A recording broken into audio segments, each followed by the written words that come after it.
Hi மக்களே, எல்லாரும் எப்படி இருக்கீங்க? இன்னைக்கு நான் உங்களுக்காக 2025ல இப்போ புதுசா ரிலீஸ் ஆன ரிவைவல் அப்படின்னு சொல்லிட்டு ஒரு தாறுமாறான வெப் சீரிஸ் கொண்டு வந்திருக்கேன். இது உண்மையிலேயே ஒரு பங்கமான சீரிஸ் மக்களே. அண்ட் இதை ஷார்ட்டாவும் பேசி முடிக்க முடியாது. அந்த அளவுக்கு ஒவ்வொரு எபிசோடும் ரொம்ப ரொம்ப டீட்டெயிலா பேச வேண்டியதா இருக்கும். இந்த சீரிஸோடைய கதை என்ன அப்படின்னு சொல்லிட்டு பாத்தீங்கன்னா, இறந்து போன எல்லாரும் உயிரோட வர ஆரம்பிக்கிறாங்க.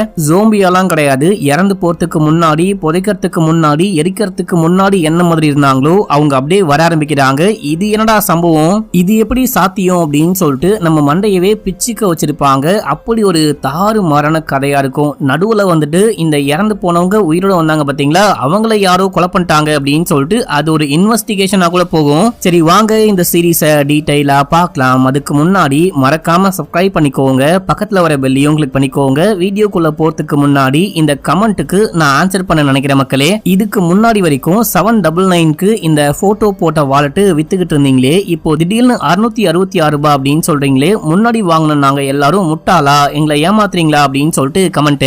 நார்மலா போட்டோ வாலெட்டுடைய பிரைஸ் 999 மக்களே. 999க்கு தான் சேல் பண்ணிக்கிட்டு இருக்கேன். நம்ம எம்வி ஃபேமிலிக்காக மட்டும் நீங்க சப்ஸ்கிரைபரானு கேட்டு உங்களுக்கு ஒரு 20% அதாவது 799க்கு சேல் பண்றேன். நிறைய பேரு இன்னும் கொஞ்சம் ரேட்டு கம்மியா கொண்டு வாங்க அப்படின்னு சொன்னதுனால கொஞ்சம் கம்மியா ஒரு 750 இல்ல 700 அந்த ரேஞ்சி கொண்டு வரலாம். அதையும் நம்ம ஸ்டார்டிங்ல லான்ச் பண்ணும்போது கொஞ்சம் ஆஃபரோட கொண்டு போலாமே அப்படின்னு சொல்லிட்டு 666 அப்படின்னு சொல்லிட்டு லான்ச் பண்ணிருக்கேன். இது புது மாடல், புது வாலெட், புது லெதர்.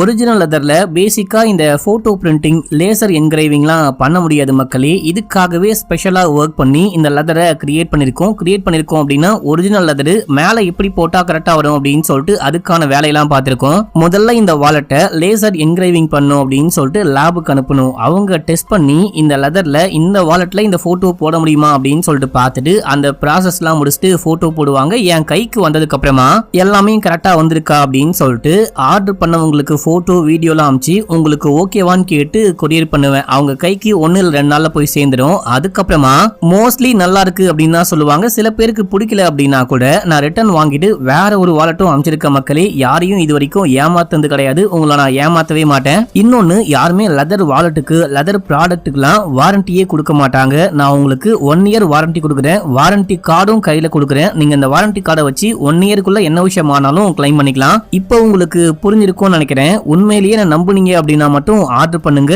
உண்மையிலேயே நீங்க கொடுக்குற காசுக்கு பயங்கர ஒர்த்தா இருக்கும். லிங்க் ஃபர்ஸ்ட் கமெண்ட்ல இருக்கு. இப்போ கதைக்குள்ள போயிடலாம். இந்த சீரிஸோடைய ஸ்டார்டிங் சீன்லயே ஒரு மார்ச்சுரியை காமிக்கிறாங்க.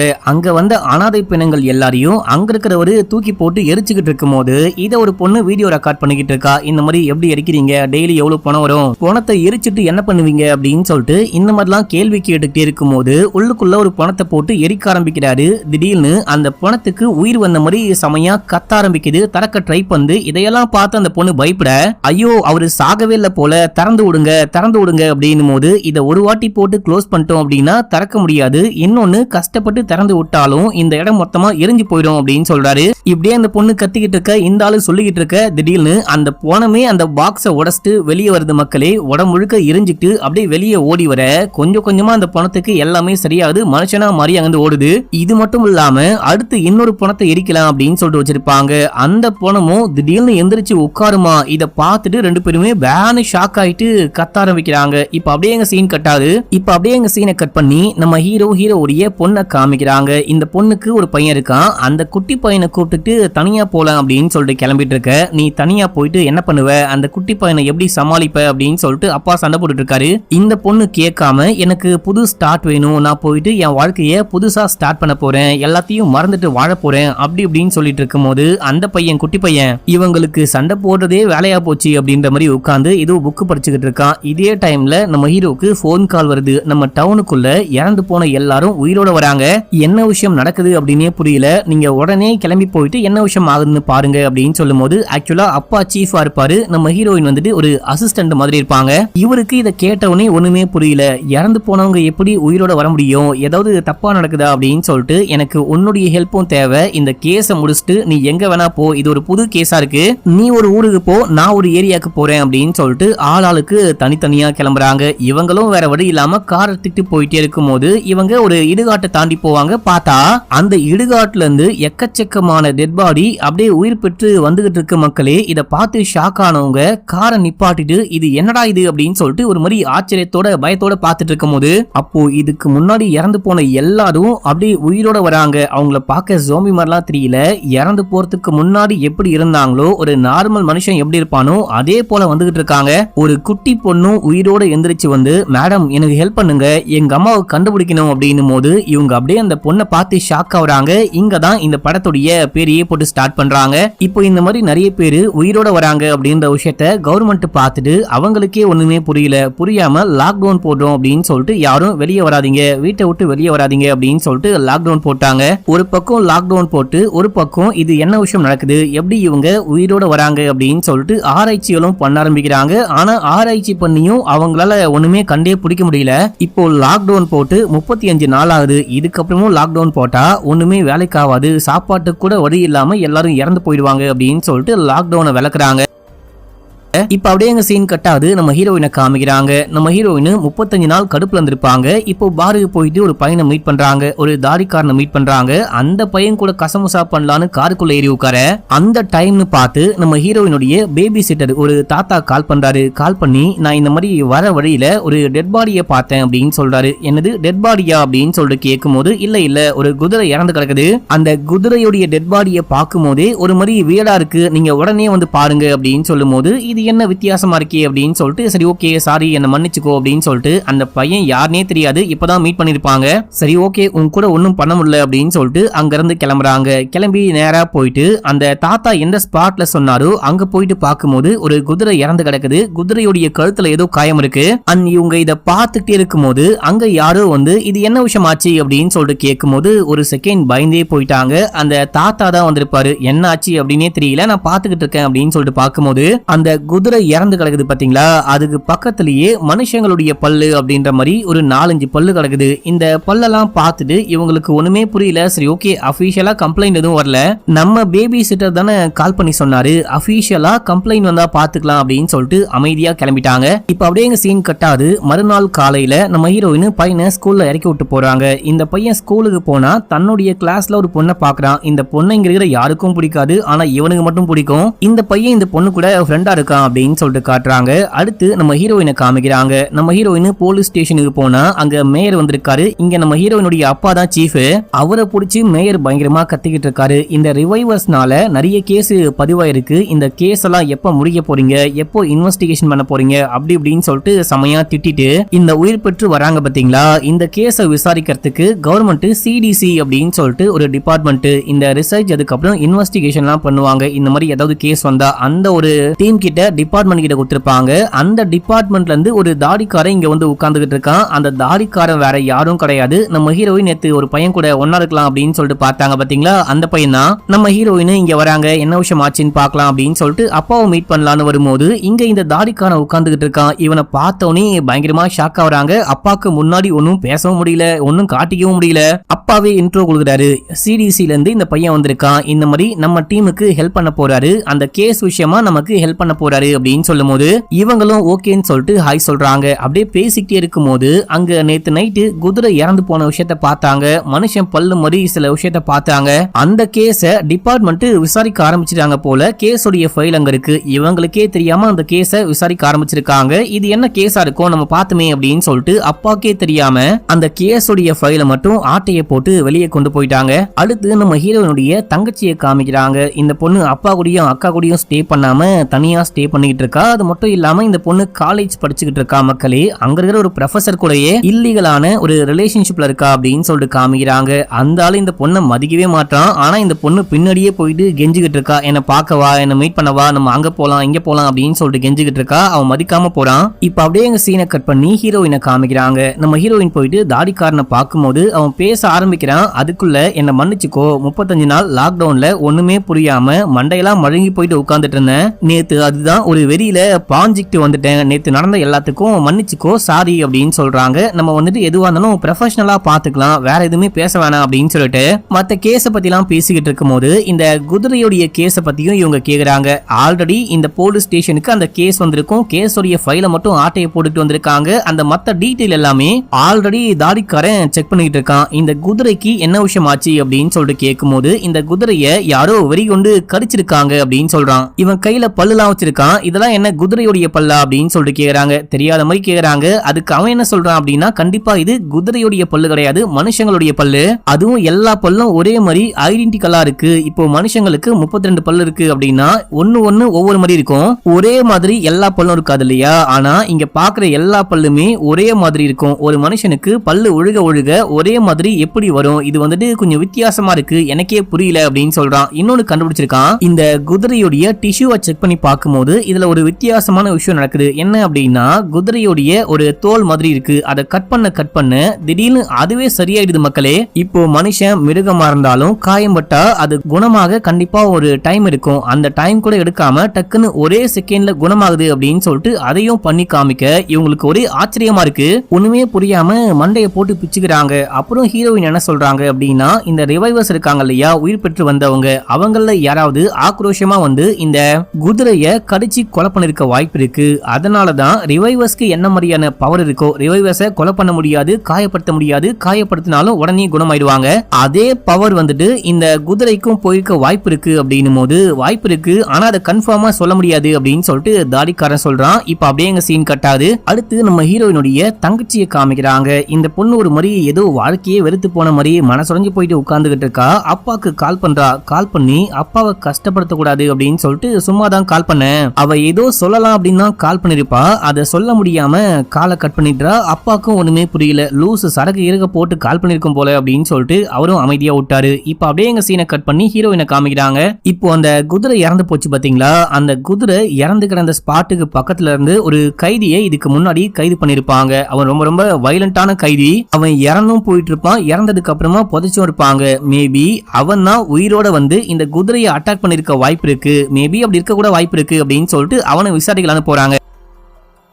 இன்னொன்னு, அந்த குதிரை இறந்து போன ஸ்பாட்ல ஏதோ ஒரு ட்ரக் போனதுக்கான தடயத்தெல்லாம் பார்த்திருப்பாங்க. இதே போல ஒரு பெரிய சைஸ் ட்ரக்க இவனும் வச்சிருந்தான் அப்படின்னு சொல்லிட்டு இவனை விசாரிக்கலான்னு போகும்போது அந்த வீட்டை பார்க்கவே கன்றாவியா இருக்கு. உள்ளுக்குள்ள போயிட்டு கூப்பிட்டு பாக்குறாங்க. திடீர்னு இவன் கோடாரியோட வந்து ஹீரோயினை அட்டாக் பண்ண பாக்குறான். அவனை அடிச்சு மட்டை பண்ணி பிடிச்சி தள்ளி விடும் போது அங்க ஒரு பொறி வச்சிருக்கான். அந்த பொறியில கை மாட்டுது. பொறியில இருந்து கையை வெளியெடுத்த உடனே ரத்தம் பீச்சிட்டு அடிக்கும். ஆனா ஒரே செகண்ட்ல அந்த கை குணமாகுது. மக்களே, நீ தான் அந்த குதிரையை கொலை பண்ணியா அப்படின்னு சொல்லிட்டு கேட்கும் போது, நான் ஏன் குதிரையை கொலை பண்ண போறேன்? என்ன பார்த்தா உனக்கு அவ்வளவு கேவலமா இருக்கு அப்படின்னு சொல்லிட்டு கேக்குறான். அப்படின்னா வேற யாரு கொலை பண்ணா அப்படின்னு சொல்லிட்டு கேட்கும் போது, எனக்கு தெரியாது அப்படின்னு சொல்றான். பொய் சொல்லாம உண்மையை சொல்லு, நீ வச்சிருக்க இல்லையா அதே போல ட்ரக்கோடைய தடயத்தை நாங்க பார்த்தேன் அப்படின்னு சொல்லும் போது, என்கிட்ட ட்ரக்கும் கிடையாது, நான் கொலையும் பண்ணல, நான் பாட்னி என் வாழ்க்கையை வாழ்ந்துகிட்டு இருக்கேன், இது எனக்கு இன்னொரு சான்ஸ் அப்படின்னு சொல்றான். ஆனா ஒரு வித்தியாசமான ட்ரக்கை நான் இந்த பக்கம் பார்த்தேன், நீங்க வேணா போயிட்டு விசாரிச்சு பாருங்க அப்படின்னு சொல்லும் போது, சரி ஓகே இவன் கொலை பண்ணல போல அப்படின்னு சொல்லிட்டு இங்க இருந்து கிளம்பிட்டாங்க. அந்த ட்ரக்கை தேடி போலாம் அப்படின்னு சொல்லிட்டு ஹீரோயின் வண்டியில போயிட்டு இருக்கும் போது போற வழியில தங்கச்சியை பாக்குறாங்க. இந்த பொண்ணு ரோட்ல ஒரு பெஞ்சில படுத்துக்கிட்டு இருக்கா. இவளுக்கு என்னாச்சு, இந்த பைத்தியம் முடிச்ச வெட்டிகளி இங்க வந்து என்ன படுத்துக்கிட்டு இருக்காளே அப்படின்னு சொல்லிட்டு கூப்பிட அவ வந்து பேச ஆரம்பிக்கிறா. இவ பேரு மார்த்தா. மக்களே, ஒழுங்கா கார்ல ஏறு அப்படின்னு சொல்லிட்டு வண்டியில ஏத்திட்டு கூட்டிட்டு போகும்போது இந்த பொண்ணு புலம்பிட்டே போறா. இந்த மாதிரி அந்த பையன் கூட போயிட்டு ப்ரொஃபசர் கூட போயிட்டு எதுவுமே செட்டாவே ஆகல, அவன் என்ன கண்டுக்க மாட்டான் அப்படி இப்படின்னு சொல்லிட்டு பேசிக்கிட்டு இருக்கும் போது, நீ கவலைப்படாத எல்லாமே சரியாயிடும், நான் உன்னை பாத்துக்கிறேன் அப்படின்னு சொல்லிட்டு அமைதிப்படுத்தி தங்கச்சிய அப்படியே அந்த கார் இருக்க வீட்டுக்கு கூட்டு போறாங்க. இப்ப அப்படியே எங்க சீன் கட் ஆகுது. ஹீரோவை காமிக்கிறாங்க. இவரு பேரன் கூட விளையாடிட்டு இருக்காரு. அந்த டைம்ல ஒரு எமர்ஜென்சி, உடனே கிளம்பி வந்து இங்க பாருங்க அப்படின்னும் போது இவருக்கு ஒண்ணுமே புரியல. பையனை தனியா விட்டும் போக முடியாது அப்படின்னு சொல்லிட்டு கையோட கூப்பிட்டு கிளம்புறாரு. அதே டைம்ல இந்த பக்கம் ஹீரோயினையும் தங்கச்சியும் காமிக்கிறாங்க. இவங்க ஒரு வீட்டுக்கு போயிட்டாங்க. வண்டியை நிப்பாட்டிட்டு நீ காரை விட்டு இறங்காத, நானே போயிட்டு பாத்துட்டு வரேன் அப்படின்னு சொல்லிட்டு ஹீரோயின் போகும்போது அங்க ஒரு கணவன் மனைவி இருக்காங்க. அவங்க தான் என்ன ஆபீசர் என்ன வேணும் அப்படின்னு சொல்லிட்டு கேட்கும் போது, இந்த மாதிரி இந்த ட்ரக் யாருடைய ட்ரக் அப்படின்னு சொல்லிட்டு கேக்குறாங்க. அங்க ஒரு ட்ரக் நிக்குது. அதை பார்த்து கேட்கும் போது அவங்க ஏதோ சொல்ல ட்ரை பண்றாங்க. அதுக்குள்ள உள்ள வந்துட்டு குதிரை எல்லாம் கட்டி போடுற மாதிரி ஒரு இடம் இருக்கும். அதுக்குள்ள இருந்து பயங்கரமா சவுண்ட் கேட்டுக்கே இருக்கு. என்ன சவுண்ட் அது அப்படின்னு சொல்லிட்டு கேட்கும் போது, ஒண்ணும் இல்ல அப்படின்னு சொல்லிட்டு சமாளிக்க பாக்குறாங்க. அது ஒரு மாதிரி கோரமான சவுண்டா இருக்கு. கண்டிப்பா உள்ள ஏதோ சம்திங் ராங்கா இருக்கு அப்படின்னு சொல்லிட்டு எனக்கு பேக்கப் டீம் வேணும் அப்படின்னு சொல்லிட்டு வாக்கி டாக்கிலையும் பேசிட்டு இவங்க கதவை கதவை திறந்துட்டு உள்ளுக்குள்ள போயிட்டு பார்க்கும்போது நம்ம ஹீரோயின் பார்த்தாங்க பாத்தீங்களா, அதே போல இங்கேயும் பல்லுலாம் கொட்டி கிடக்குது. அந்த ஒரு பல்ல தூக்கி பார்த்துட்டே இருக்கும்போது அங்க ஒரு வயசான பாட்டி வராங்க, ஒரு மாதிரி ஆக்ரோஷமா இருக்காங்க. அவங்க வந்து ஹீரோயினை பார்த்து கத்துக்கிட்டே இருக்கும்போது அவங்களுடைய பொண்ணு தான் இந்த மனைவி போல மக்களே. இவங்க ஓடி போயிட்டு அம்மா கொஞ்சம் அமைதியா இருங்க, போலீஸ் வந்திருக்காங்க, இப்போ கிளம்பிடுவாங்க அப்படின்னும் போது பொண்ணாச்சி மண்ணாச்சி அப்படின்ற மாதிரி பொண்ணை தூக்கி அப்படியே வீசி கடாச அவங்க போயிட்டு அங்க இருக்க ஒரு கம்பியில குத்தி ஸ்பாட் அவுட் இறந்தே போயிட்டாங்க. மருமகன் தடுக்க வராரு, அவரையும் அட்டாக் பண்ணிட்டு நம்ம ஹீரோயினையும் தூக்கி போட்டு வெளுக்கும் போது துப்பாக்கி ஒரு ஓரமா போயிட்டு கீழே ஒழுகுது. இதுல நம்ம ஹீரோயின் துப்பாக்கி சுடுற மாதிரி சவுண்டும் கேட்டிருக்கோம். இந்த சவுண்ட கேட்டு தங்கச்சிக்காரி உள்ளுக்குள்ள வந்து ஒரு கத்திய தூக்கி இந்த கிளவிய அட்டாக் பண்ணலாம் அப்படின்னு சொல்லிட்டு பார்க்கும்போது அந்த கிளவி கத்திய புடுங்கி தங்கச்சியுடைய வயித்துல ஓங்கி ஒரே சொருவு. அவ்வளவுதான், தங்கச்சியுடைய கதை காலி. நம்ம ஹீரோயின் அழுதுகிட்டே கிட்ட போயிட்டு மார்த்தா உனக்கு என்னாச்சு அப்படின்னு சொல்லிட்டு அழுதுகிட்டு இருக்காங்க. அந்த டைம்ல பாட்டி பின்னாடி வந்து ஹீரோயின் அட்டாக் பண்ண பார்க்கும்போது நம்ம ஹீரோயின் கண்ணை தூக்கி சரமாரியா ஷூட் பண்றாங்க. அப்பயும் அந்த பாட்டிக்கு ஒண்ணுமே ஆகல மக்களே. முக்கியமா ஒரு சீனை மிஸ் பண்ணிட்டேன். அந்த பாட்டி அங்க வந்து கோரமா கத்திக்கிட்டு இருக்கும் போது பாட்டிக்கு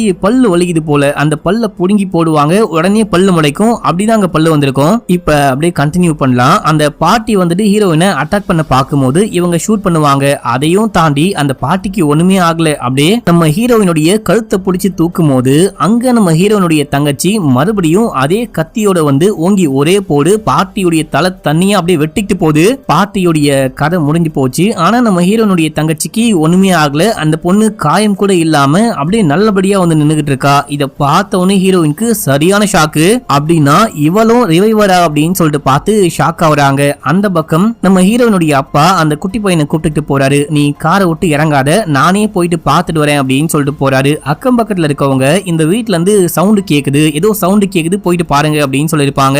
இவரும் வந்து கதவை தட்டாரு. ஒரு வயசான பாட்டி தான் கதவை திறக்கிறாங்க. என்ன விஷயமாச்சு, என்ன சவுண்டு அப்படின்னு சொல்லிட்டு கேட்கும் போது ஒன்னும் இல்ல அப்படின்னு சொல்றாங்க. நான் உள்ளுக்குள்ள வந்து பாக்கலாமா அப்படின்னு சொல்லிட்டு கேட்டு உள்ளுக்குள்ள போயிட்டு பார்க்கும்போது இந்த பாட்டி டெட் பாடியை தோண்டி உள்ளுக்குள்ள கொண்டு வந்து வச்சிருக்காங்க. இந்த பாட்டியோடைய புருஷன் இறந்து போயிட்டு இருப்பாரு. வீட்டுக்கு பின்னாடியே புதைச்சிருப்பாங்க. ஊர்ல இருக்க எல்லாருடைய புருஷனும் உயிர் பெற்று வராங்க, என்னுடைய புருஷன் மட்டும் வரமாட்டானே அப்படின்னு சொல்லிட்டு இவங்க டெட் பாடியை கொண்டு வந்து தோண்டி உட்கார வச்சிருக்காங்க. இத பார்த்துட்டு இந்த மனுஷன் ஷாக் ஆகுறாரு. இந்த பாட்டிக்கு மென்டலி ஏதோ ப்ராப்ளம் இருக்கு போல அப்படின்னு சொல்லிட்டு அதுக்கான டீம் வர சொல்லிட்டு வெளியே போயிட்டு பேரனை பார்க்கலாம் அப்படின்னு சொல்லிட்டு பார்த்தா பேரனை ஆளை காணும். ஐயோ இந்த குட்டி குஞ்சான் எங்க போனா அப்படின்னு சொல்லிட்டு பார்த்து ஷாக் ஆகுறாரு. இதோட ஃபர்ஸ்ட் எபிசோட் முடியுது. இப்போ செகண்ட் எபிசோடைய ஸ்டார்டிங் சீன்லயே ஒரு பிளாஷ்பேக் காமிக்கிறாங்க. நம்ம ஹீரோவுடைய தங்கச்சி ஏதோ ஒரு ஆத்துக்கு நடுவுல படுத்துக்கிட்டு இருக்காங்க. இப்ப அப்படியே கண்ணை முடிக்கிறாங்க. கண்ணை முடிச்சவங்க இருமும் போது வாய்க்குள்ள இருந்து தண்ணியா வருது. தண்ணியோட சேர்ந்து ஒரு ரிங்கும் வெளியே வந்து ஒழுகுது. இத பார்த்துட்டு இவங்களுக்கு ஒண்ணுமே புரியல.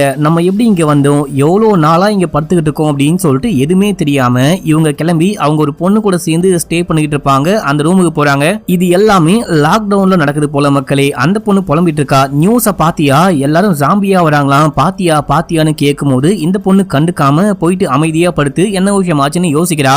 ஆனா என்னதான் யோசிச்சாலும் நம்ம எப்படி அங்க போனோம், நம்ம வாய்க்குள்ள எப்படி இந்த ரிங்கு வந்துச்சு, நமக்கு என்ன விஷயம் ஆச்சு அப்படின்னு சொல்லிட்டு இவங்களுக்கு ஒண்ணுமே புரியாம பாத்ரூம்க்கு போயிட்டு ட்ரக்ஸ் எடுக்கிறா. இந்த பொண்ணு சரியான போதகை போல மக்களே. போதை பொருளை யூஸ் பண்ண ஆரம்பிக்கும் போது இந்த பொண்ணுக்கு ஒண்ணுமே ஆக மாட்டேங்குது. என்ன சப்புன்னு இருக்கே அப்படின்னு சொல்லிட்டு மறுபடியும் யூஸ் பண்ண ஆரம்பிக்க, ஆனா இந்த பொண்ணுக்கு ஒண்ணுமே ஆகல, போதையே ஆகல அப்படின்னு சொல்லிட்டு கடுப்பாயிட்டு அந்த ஒரு வெறியில கண்ணாடிய ஓங்கி ஒரு குத்துறா. கையில கண்ணாடி பீஸ்லாம் குத்தி ரத்தமா ஊத்த ஆரம்பிக்குது. இப்ப அப்படியே இந்த பொண்ணு வெளியே வந்தா அந்த ரூம்மேட் பொண்ணு இருக்கா பாத்தீங்களா, இந்த பொண்ணு ட்ரெஸ் எல்லாம் பேக் பண்ணிட்டு இருக்கா. எங்கம்மா கிளம்புற அப்படின்னு சொல்லிட்டு கேட்கும் போது அம்மா அப்பா என்ன கூட வந்து ஸ்டே பண்ணிக்கோ அப்படின்னு சொல்றாங்க. எனக்கு நல்லாவே புரியுது, நீ மனசுடைஞ்சு போயிட்டு பிரேக்கப்லாம் ஆயிட்டு கஷ்டத்துல இருக்க, இந்த சிச்சுவேஷன்ல விட்டு போக கூடாதுதான், ஆனா எனக்கு வேற வழி இல்ல, அட்ஜஸ்ட் பண்ணிக்கோ அப்படின்னு போது அதையெல்லாம் கண்டுக்காம இந்த பொண்ணு உள்ளுக்குள்ள போறா. அப்பதான் கையை நோட் பண்றா. பார்த்தா கையில இருந்த காயத்தை காணும். இது எப்படி சாத்தியம், இப்பதான் கையில காயம் பட்டு ரத்தமா ஊத்துச்சு, அதுக்குள்ள எப்படி குணமாகும் அப்படின்னு சொல்லிட்டு பார்த்து ஒண்ணுமே புரியாம இவங்க மறுபடியும் ஒரு கத்தியை வச்சு கையை கிழிச்சு பாக்குறாங்க. அதுவும் குணமாகுது. அப்பதான் டிவி நியூஸ்ல இந்த மாதிரி ரிவைவர்ஸ்க்குலாம் இந்த மாதிரி ஆகும் அப்படின்னு சொல்லிட்டு எக்ஸ்பிளைன் பண்ணிட்டு இருக்காங்க. இறந்து போனவங்க உயிரோட வராங்க, அவங்களுக்கு காயம் பட்டா கூட சரியாயிடும், அவங்கள கொலை பண்ண முடியாது அப்படின்னு சொல்லிட்டு நியூஸ் ஓடிக்கிட்டு இருக்கு. அவங்கள பார்த்தா தள்ளிடுங்க அப்படின்னு சொல்லிட்டு நியூஸ் ஓடிக்கிட்டு இருக்கு. இதை பார்த்தவங்க கொக்கா மக்கா அப்படின்னா நம்மளும் ரிவைவரா அப்படின்னு சொல்லிட்டு ஷாக் ஆகுறாங்க. இப்ப அப்படியே சீன் கட் அதாவது ரியல் டைம்ல நம்ம ஹீரோயின் தங்கச்சியை பார்த்து உனக்கு எல்லாமே ஓகேவான்னு கேட்கும் போது அந்த பொண்ணு ஓகே அப்படின்னு சொல்றா. இல்லையே ஏதோ சரியில்லை, நீ இறந்து போயிட்டியா, அப்படின்னா நீயும் ரிவைவரா அப்படின்னு சொல்லிட்டு கேட்கும் போது எனக்கு தெரியல அப்படின்றாங்க. இங்க பாரு உண்மையை சொல்லு, என்ன விஷயமாச்சு அப்படின்னு சொல்லிட்டு கேட்டுக்கிட்டே இருக்கும் போது பேக்கப் டீம் வந்துட்டாங்க. பேக்கப் டீம் வந்த சவுண்ட் கேட்டவனே இங்க பாரு யாராவது வந்து ஏதாவது கேட்டாங்க அப்படின்னா கன் சவுண்ட் கேட்டு உள்ளுக்குள்ள வந்தேன், மத்த எதுவுமே எனக்கு தெரியாது அப்படின்னு சொல்லு, மத்த எல்லாமே நான் பாத்துக்கிறேன் அப்படின்னும் போது போலீஸ் வராங்க. இப்ப அப்படியே எங்க சீன் கட்டாது அந்த குட்டி பையனை காமிக்கிறாங்க. இந்த குட்டி பையனுக்கு பக்கத்துல ஒரு கார்டு இருக்கும். அந்த காட்டுக்குள்ள ஏதோ சவுண்ட் கேக்குது அப்படின்னு சொல்லிட்டு போனவன் தடுக்கி கீழே ஒழுகும் போது கண்ணாடி கீழே ஒழுகுது. இந்த கண்ணாடிய அங்க இருக்க ஒருத்தர் எடுத்து கொடுக்குறாரு. எடுத்து கொடுத்துட்டு பேச ட்ரை பண்ணும்போது நான் ஸ்ட்ரேஞ்சர் கிட்ட பேச மாட்டேன் அப்படின்னு சொல்றான். இதே டைம்ல தாத்தா வந்துட்டாரு. டேய் இங்க வந்து என்னடா பண்ணிட்டு இருக்க, சொல்லாம கொல்லாம இப்படிதான் வருவியா அப்படின்னு சொல்லிட்டு கேட்டு திட்டிக்கிட்டு இருக்கும் போது நான் இந்த மாதிரி ஒரு ஆளை பார்த்தேன் அப்படின்னு சொல்லும் போது அந்த ஆள் அங்கிருந்து போயிடுறாரு. இவங்களும் எந்த கிளம்பிடுறாங்க. இப்ப அப்படியே எங்க சீனை கட் பண்ணி நம்ம ஹீரோயினியும் தங்கச்சியும் காமிக்கிறாங்க. இந்த பொண்ணை ஆம்புலன்ஸ்ல தூக்கிட்டு போயிட்டு உட்கார வைக்கிறாங்க. இந்த பொண்ணுக்கு ஒண்ணுமே புரியல, ஒரு மாதிரி பேனிக் அட்டாக் மாதிரி வந்து இந்த பொண்ணு மயக்கமாகறா. இப்ப இந்த பொண்ணு ஹாஸ்பிட்டலுக்கு தூக்கிட்டு போயிட்டாங்க. அந்த பார்ட்டியோட டெட் பாடியையும் ஹாஸ்பிட்டலுக்கு தூக்கிட்டு போயிட்டாங்க. அங்க தாடிக்காரனும் டீமும் வந்து போஸ்ட்மார்ட்டம் பண்ணி பார்க்கலாம், இவங்க எப்படி உயிரோட வராங்க, இவங்களுக்கு காயம்பட்டா எப்படி குணமாகுது அப்படின்னு சொல்லிட்டு அதையெல்லாம் செக் பண்ணி பார்க்கலாம் அப்படின்னு சொல்லிட்டு ஒரு முடிவு பண்றாங்க. ஒரு போலீஸ் கிட்ட சொல்லி நாங்க போயிட்டு எல்லா விஷயத்தையும் முடிச்சுட்டு வரோம், அது வரைக்கும் இங்க இருந்து எங்கேயும் நகராம இந்த பார்ட்டியோட டெட் பாடியை பத்திரமா பாத்துக்கோங்க அப்படின்னு சொல்லிட்டு இவங்க கிளம்புறாங்க. இந்த பக்கம் தங்கச்சியை கூட்டு வந்து செக்அப் எல்லாம் பண்ணிட்டு இருக்காங்க. அப்போ நம்ம ஹீரோயின் உனக்கு என்ன விஷயம் ஆச்சு, யாராவது உனக்கு கொலை பண்ணிட்டாங்களா, இல்ல நீ இறந்து போயிட்டியா, என்ன விஷயம் ஆச்சுன்னு சொல்லு அப்படின்னும் போது அது எனக்கே தெரியல, நான் இந்த மாதிரி இங்க இருந்தேன் அப்படின்னு சொல்லிட்டு எல்லாமே சொல்லிக்கிட்டு இருக்கும் போது அங்க அப்பா வராரு. கூடவே குட்டி பையனை கூட்டு வராரு. நீ எதுக்காகடி தங்கச்சியை கூட்டு போன அப்படின்னு சொல்லிட்டு அப்பா சண்டை போடும் போது ஆமா நீங்க எதுக்காக கிரைம் ஸ்பாட்டுக்கு என் பையனை கூட்டு போனீங்க அப்படின்னு சொல்லிட்டு ஹீரோயின் சண்டை போடுறாங்க. இந்த மாதிரி மாத்தி சண்டை போடும் போது அங்க தாடிக்காரனும் ஒரு லேடி போலீஸும் வராங்க. ஒரு ரிவைவரை தூக்கிட்டு வந்திருக்கோம், அவங்க இறந்து போயிட்டாங்கன்னு நினைக்கிறோம், அவங்கள செக் பண்ண போறோம் அப்படின்னு சொல்லிட்டு அதுக்கான பெர்மிஷன் எல்லாம் கேட்கும் போது ஓகே செக் பண்ணுங்க அப்படின்னு சொல்லிடுறாரு. நம்ம ஹீரோயின் கிட்ட சொல்லி நீ உன் பையனை கூப்பிட்டு வீட்டுக்கு போ, மத்த எல்லா விஷயத்தையும் வீட்டுக்கு வந்து பாத்துக்கிறேன் அப்படின்னும் போது இவங்களும் வீட்டுக்கு கிளம்பிட்டு இருக்காங்க. இதே டைம்ல தாடிக்காரன் டீமோட போயிட்டு அந்த பாட்டியை போஸ்ட்மார்ட்டம் பண்ணலாம் அப்படின்னு சொல்லிட்டு பார்க்கும்போது அங்க பாட்டியை ஆளக்கானும், பாட்டி உயிர் வந்து அங்க இருந்த போலீஸையே கொலை பண்ணிட்டு தப்பிச்சு ஓடுறாங்க. இப்ப அந்த ஹாஸ்பிட்டலுக்குள்ள எமர்ஜென்சி எல்லாம் அடிக்க ஆரம்பிக்குது. என்ன எமர்ஜென்சி அப்படின்னு சொல்லிட்டு பார்த்தா இந்த பாட்டி கண்ணில் பாக்குற எல்லாரையும் கொலை பண்ணிட்டு ஒரு மெட்டர்னிட்டி ரூமுக்கு போயிட்டு அங்க இருக்கிற குட்டி குழந்தைய தூக்கி கொஞ்சிக்கிட்டு இருக்காங்க. இப்ப எல்லாரும் கண்ணோட வந்து அந்த குழந்தைய கொடு அப்படின்னு சொல்லிட்டு காப்பாத்த ட்ரை பண்ணும்போது பாட்டி குழந்தையோட ஓடுறாங்க. இவங்களும் பின்னாடியே ஓடினா நம்ம காட்டுக்குள்ள ஒரு ஆளை பார்த்தோம் பாத்தீங்களா, அவர் இங்க இருக்காரு. அவருடைய பேரு பிளைன். மக்களே பிளைன் நீங்க என்ன பண்ணிட்டு இருக்க அப்படின்னு சொல்லிட்டு கேட்கும் போது பார்த்தா கையில குழந்தையோட இருக்காரு. அந்த பாட்டி எங்கயா, உன் கையில எப்படியா குழந்தை வந்துச்சு அப்படின்னு சொல்லிட்டு கேட்கும் போது நான் தான் அந்த பாட்டி கிட்ட பேசி குழந்தைய கையில வாங்கினேன் அப்படின்னும் போது இவங்களுக்கு ஒண்ணுமே புரியல, ஏதோ தப்பா இருக்கே அப்படின்னு சொல்லிட்டு இந்த ஆளை கைது பண்ணி கொண்டு போயிட்டாங்க. இப்ப அப்படியே எங்க சீன் கட் ஆகுது. தாடிக்காரனும் நம்ம ஹீரோனுடைய அப்பாவும் போயிட்டு மேயரை மீட் பண்ணி இந்த மாதிரி ஊருக்குள்ள இந்த ரிவைவர்ஸ் எல்லாருமே ஒரு மாதிரி ஆக்ரோஷமா பிஹேவ் பண்றாங்க, இவங்களால பொதுமக்களும் பாதிக்கப்பட்டு இறந்து போறாங்க, இதனால மறுபடியும் லாக்டவுன் போட்டாதான் சரிப்பட்டு வரும் போல அப்படின்னும் போது அந்த மாதிரிலாம் இஷ்டத்துக்கு லாக்டவுன்லாம் போட முடியாது, லாக்டவுன் நான் நினைச்சா மட்டும் போட முடியாது, மேல இருந்து ஆர்டர் வரணும், நீங்க என்ன பண்ணுங்க எந்த ரிவைவர்ஸ்லாம் ரொம்ப ஆக்ரோஷமா நடந்துக்கிறாங்களோ அவங்கள மட்டும் பிடிச்சி உள்ளுக்குள்ள போடுங்க, அதை தவிர இப்போதைக்கு வேற ஒண்ணுமே பண்ண முடியாது அப்படின்னு சொல்லிட்டு போயிடுறாரு. இப்ப அப்படியே எங்க சீன் கட்டாது. நம்ம ஹீரோயின் தங்கச்சியை பார்க்கலாம் அப்படின்னு சொல்லிட்டு அந்த பொண்ணுடைய ரூமுக்கு போறாங்க. ரூமுக்கு போயிட்டு பார்த்தா ரூமே அலங்கோலமா கன்றாவியா இருக்கு, ஏதேதோ கிறுக்கி வச்சு மாட்டி வச்சிருக்கா. அதுக்கப்புறம் அங்க ஒரு டிவிடி பிளேயர் மாதிரி ஏதோ மியூசிக் பிளேயர் மாதிரி இருக்கும், அது லைட்டா கரண்ட் வந்த மாதிரி இருக்கு.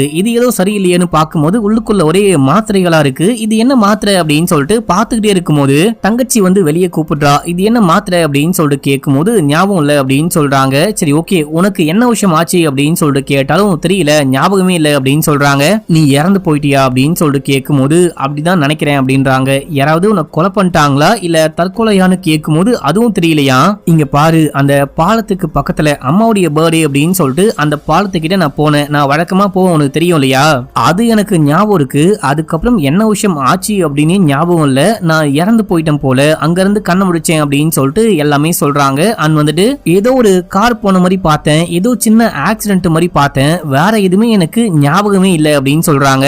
என்னதான் கேட்டாலும் இந்த பொண்ணு சரியா ஆன்சர் பண்ண மாட்டா, இவளுக்கு ஞாபகம் இல்லை அப்படின்னு சொல்லிட்டு என் கூட ஸ்டேஷனுக்கு வா, அங்க போயிட்டு நம்ம ஏதாவது கண்டுபிடிக்க ட்ரை பண்ணலாம் அப்படின்னு சொல்லிட்டு கூண்டு போயிட்டாங்க. இப்போ இவங்க இது எல்லாமே பேசிட்டு போனாங்க பாத்தீங்களா. போனதுக்கு அப்புறமா அந்த ரூம்மேட்டுடைய கதவு தானா திறக்குது. அந்த பொண்ணு உள்ளதா மக்கள் இருக்கா. அந்த பொண்ணு எல்லாமே கேட்டுட்டா. இவளுக்கும் எல்லாமே தெரிஞ்சு போச்சுன்னு காட்டுறாங்க. இப்ப அப்படியே எங்க சீன் கட்டாது. நம்ம ஹீரோயின் தங்கச்சிய போலீஸ் ஸ்டேஷனுக்கு கூட்டிட்டு போயிட்டு நீ இங்கேயே வெயிட் பண்ணு, நான் போயிட்டு வந்துடுறேன் அப்படின்னு சொல்லிட்டு மாத்திரையோட போயிட்டு அங்க ஒரு போலீஸ் இருக்காரு. இவரு போதைப் பொருள் கேஸ் எல்லாம் விசாரிப்பாரு போல. இவர்கிட்ட போயிட்டு அந்த மாத்திரையை காமிச்சு இந்த மாத்திரை எங்க கிடைக்கும் அப்படின்னு சொல்லிட்டு கேட்கும் போது இது சாதாரண மாத்திரை மாதிரியே தெரியல, இது ரொம்பவே எக்ஸ்பென்சிவான அதே டைம்ல ரேரான ட்ரக் மாதிரி தெரியுது, இது எப்படி உன் கைக்கு கிடைச்சது அப்படின்னு சொல்லிட்டு கேட்கும் போது இதை நான் எங்கேயோ வாங்கினேன் அப்படின்னு சொல்லிட்டு ஏதோ சமாளிக்கிறாங்க.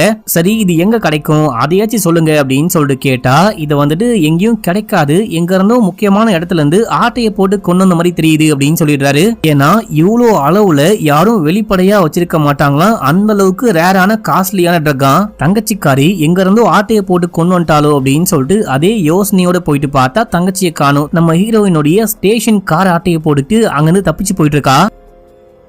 இவ எங்கடா போனான்னு பார்த்தா இவ ஒரு ப்ரொஃபசர் கூட சுத்திட்டு இருக்கா பாத்தீங்களா. அவரை தேடி போயிருக்கா. அவர் ஒரு பார்ல இருக்காரு. பார்ல சாப்பிட்டு முடிச்சுட்டு சரகுலாம் போட்டு ஒண்ணு கடிக்கலான்னு வரும்போது அவரை மடக்கி பிடிச்சி நீ தான் என்ன கொலை பண்ணியா அப்படின்னு சொல்லிட்டு கேட்கும் போது என்னது கொலையா, அதான் நல்லா தானே இருக்கு அப்படின்னு சொல்லிட்டு ஓ அப்படின்னா நீயும் ரிவைவ்டா அப்படின்னு சொல்லிட்டு கேக்குறாரு.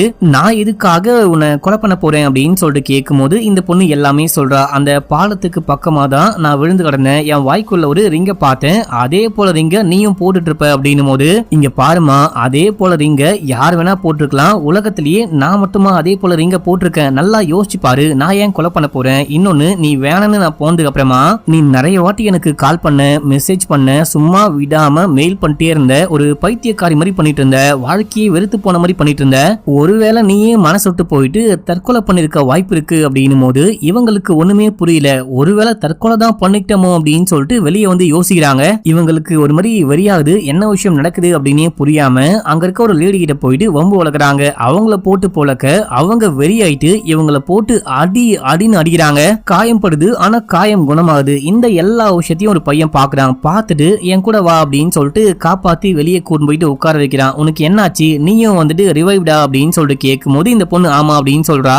இவனும் இறந்து உயிரோட வந்திருக்கான், இறந்து போறதுக்கு முன்னாடி மியூசிக் ஆர்டிஸ்டா இருந்தேன் அப்படின்னு சொல்றான். இப்போ இந்த பையனும் இறந்து போயிட்டு உயிரோட வந்திருக்கான், நம்மளும் அதே போல வந்திருக்கோம், ரெண்டு பேரும் ஒருத்தரை புரிஞ்சுக்கிறோம், எனக்கு வந்துட்டு சில விஷயங்களை கண்டுபிடிக்க வேண்டியது இருக்கு, என்ன உன் கூடவே கூட்டு போறியான்னு கேட்கும் போது அவனும் ஓகேன்னு சொல்றான். இப்போ இந்த பொண்ணு ஹீரோயினுடைய காரை ஆட்டையை போட்டுட்டு வந்திருப்பா. அந்த காருக்குள்ள ஏதோ எழுதி வச்சுட்டு போனையும் தூக்கி போட்டு அந்த பையன் கூடவே கிளம்புறா அப்படின்னு சொல்லிட்டு காமிக்கிறாங்க. இப்போ அப்படியே எங்க சீன் கட்டாது. நம்ம ஹீரோயின் தங்கச்சியை காணுமே, தங்கச்சியை தேடி கண்டுபிடிக்கணும் அப்படின்னு சொல்லிட்டு தாடிக்காரனை கூப்பிட்டு தங்கச்சியை தேடிட்டு வராங்க. தேடிட்டு வரும்போது பழைய பிளாஷ்பேக்க சொல்றாங்க. கொஞ்சம் வருஷங்களுக்கு முன்னாடி இவங்க எல்லாரும் அப்பா அம்மா தங்கச்சி அப்படின்னு சொல்லிட்டு எல்லாரும் 4 பேரும் கார்ல போகும்போது கார் பயங்கரமா ஆக்சிடென்ட் ஆயிருக்கு. அந்த ஆக்சிடென்ட்ல அநியாயமா அம்மா இறந்து போயிட்டு இருக்காங்க. நம்ம ஹீரோயின் தங்கச்சி அப்பா எல்லாம் உயிர் பழிச்சிட்டு இருக்காங்க.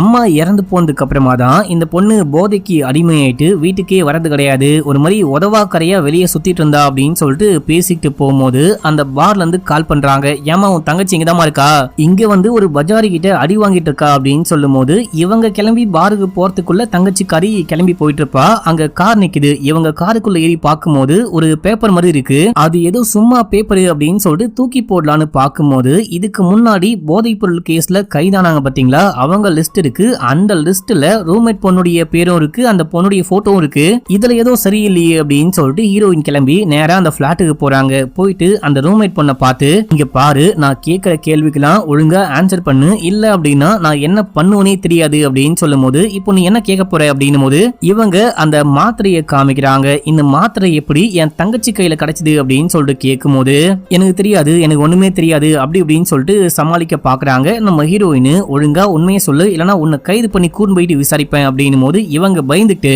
என்ன மன்னிச்சுக்கோங்க, அந்த பொண்ணு சாவறதுக்கு முன்னாடி நான் தான் அந்த ஸ்பாட்டுக்கு கூண்டு போனேன் அப்படின்னு சொல்றாங்க. என்னது சாவறதுக்கு முன்னாடியா அப்படின்னு சொல்லிட்டு ஷாக்காவ, ஆமா எனக்கு எல்லாமே தெரியும், நீங்க பேசின எல்லா விஷயத்தையும் நான் ஒட்டு கேட்டேன் அப்படின்னு சொல்லிட்டு அந்த பொண்ணு ஒரு மாதிரி மனசே உடைஞ்சு போயிட்டு டிப்ரெஷன்ல இருந்தா நான் தான் அந்த ஸ்பாட்டுக்கு கூட்டு போனேன் அப்படின்னு சொல்றாங்க.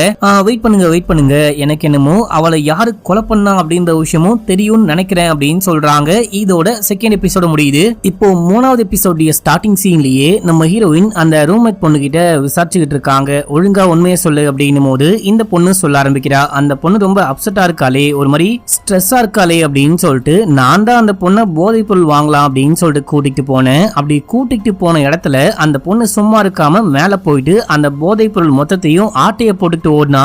அப்படி ஓடும் போது அந்த போதைப் பொருள் வியாபாரி பின்னாடியே போயிட்டு ஷூட் பண்ண பார்த்தா. ஆனா அந்த பொண்ணு எப்படியோ தப்பிச்சு ஓடி போயிட்டா. அது மட்டும் இல்லாம அந்த பொண்ணு பயங்கரமா ட்ரக்லாம் யூஸ் பண்ண ஆரம்பிச்சா. அப்படி யூஸ் பண்ணும்போது போதைப் பொருள் ஓவர் டோஸ் ஆகி கூட அந்த பொண்ணு இறந்து போயிருக்க வாய்ப்பு இருக்கு அப்படின்னு சொல்லும் போது சரி ஓகே எங்க போனீங்க ஏது போனீங்க அப்படின்னு சொல்லிட்டு டீடைல்லாம் கேட்டுட்டு நம்ம ஹீரோயினை கிளம்பி போறாங்க. போயிட்டு பார்க்கும்போது அந்த போதைப் பொருள் வியாபாரி வேற யாரும் கிடையாது, நம்ம ஹீரோயினுடைய ஸ்கூல் மேட் மக்களே. அந்த ஸ்கூல் மேட்டோடைய அம்மா தான் அங்க இருக்காங்க. அம்மா கிட்ட போயிட்டு பேச்சு கொடுக்க ஆரம்பிக்கிறாங்க. தங்கச்சியுடைய போட்டோவை காமிச்சு இந்த பொண்ணு உங்க வீட்டுக்கு வந்து எதையாவது ஆட்டையை போட்டுட்டு போனாலா அப்படின்னு சொல்லிட்டு கேட்கும் போது இல்லையே இந்த பொண்ணு எதையும் கொண்டு போல அப்படின்னு சொல்றாங்க. ஆனா இந்த பொண்ணு எங்க வீட்டுக்கு வந்தா அப்படின்னு சொல்றாங்க.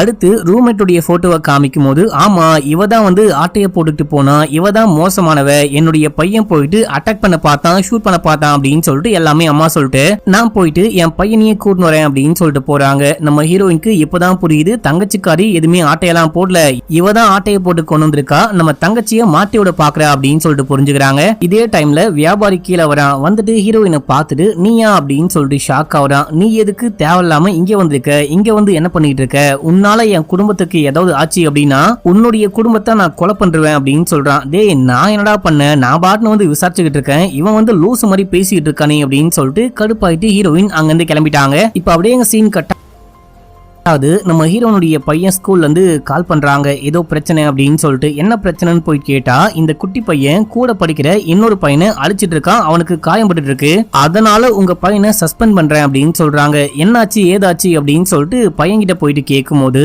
இவனுக்கு ஒரு பெஸ்ட் ஃப்ரெண்டு ஒரு பொண்ணு இருக்கா பாத்தீங்களா, அந்த பொண்ணு வந்துட்டு இறந்து போயிட்டு உயிரோட வந்த பொண்ணு, அதாவது ரிவைவர் மக்களே. அந்த பொண்ணு ஸ்கூல்ல இருக்க ஒரு பையன் பயங்கரமா கலாச்சிருக்கான். எவ்வளவு சொல்லியும் கேட்காம அந்த பொண்ணு அழுக கலாய்க்க இவன் கோவப்பட்டு இருக்கான். என் ஃப்ரெண்டுக்காரியை ஏன்டா கலாய்க்கிற அப்படின்னு சொல்லிட்டு இந்த விஷயம் தான் ஆச்சு, என் ஃப்ரெண்ட கலாச்சா நான் எப்படி சும்மா இருப்பேன் அப்படின்னு சொல்லிட்டு கேட்கும் போது இதையெல்லாம் கேட்ட ஹீரோயின் அங்க இருக்க டீச்சர் கிட்ட போயிட்டு என் பையன் பண்ணதை மட்டும் சொல்றீங்களே, அந்த பையன் ஏன் கலாச்சான் அப்படின்னு சொல்லிட்டு கேட்கும் போது அந்த பொண்ணு ஒரு ரிவைவர் கலாய்க்கும் போது எங்களால ஒண்ணுமே பண்ண முடியாது, உங்க பையனை கலாச்சிருந்தா மேபி கேட்டுக்கலாம் அப்படின்னு சொல்லும் போது என்ன டீச்சர் ராணி என்ன ஸ்கூல் ராயுது அப்படின்னு சொல்லிட்டு அந்த பையனையும் அந்த பொண்ணையும் கூப்பிட்டு அங்க இருந்து கிளம்புறாங்க. போற வழியில இந்த குட்டி பொண்ணை வீட்டுல இறக்கி விட்டு போலாம் அப்படின்னு சொல்லிட்டு பார்க்கும்போது அந்த வீட்டுல அந்த பொண்ணை வந்துட்டு கண்டுக்கவே மாட்டாங்களாம், வீட்டுக்கே வராத, வீட்டுல வந்துட்டு சேர்க்க மாட்டேன் அப்படின்னு சொல்றாங்களாம். இந்த விஷயம்லாம் கேள்விப்பட்டு இவங்களுக்கு ஒண்ணுமே புரியல, ஏன் அந்த மாதிரி பண்றாங்க அப்படின்னு சொல்லிட்டு குட்டி பொண்ணுடைய அம்மா பாட்ட போயிட்டு கேட்கும் போது கடவுளா பார்த்து எங்களுக்கு கொடுத்த குழந்தை இறந்து போயிட்டா,